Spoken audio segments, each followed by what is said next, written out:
külək, yağış döyür pəncərəni. Bir də sənin sensizliyin tamamlayır mənzərəni. Əsir yenə səsli külək, yağış döyür pəncərəni. Bir də sənin sensizliyin tamamlayır mənzərəni.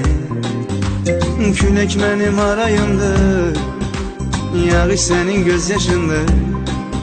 Gəlmə mənim harayıma, məni başından daşındır. İstəmirəm keçmişimə, səni təzə unutmuşam. Sən çıxıb gedən gündən mən özümə qayıtmışam. İstəmirəm keçmişimə, səni təzə unutmuşam.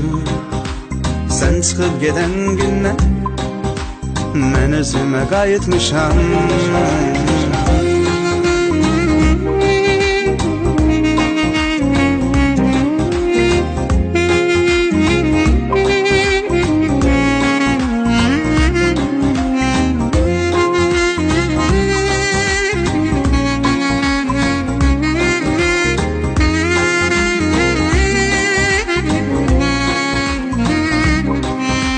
Her şeyi koy bir kenara, məni bir anlıq al nəzərə.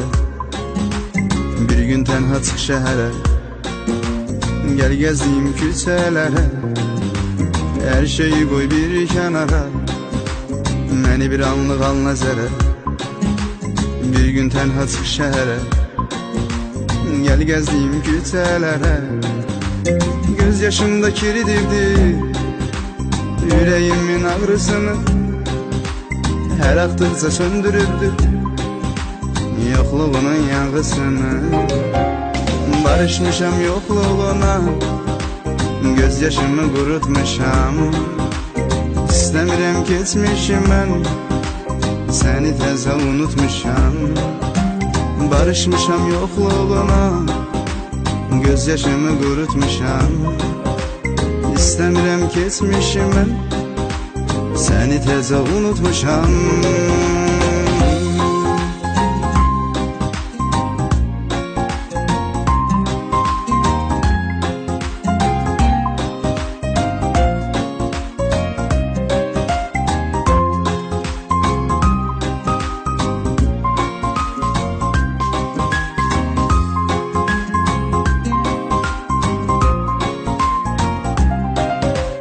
İstəmirəm keçmişimə, səni təzə unutmuşam.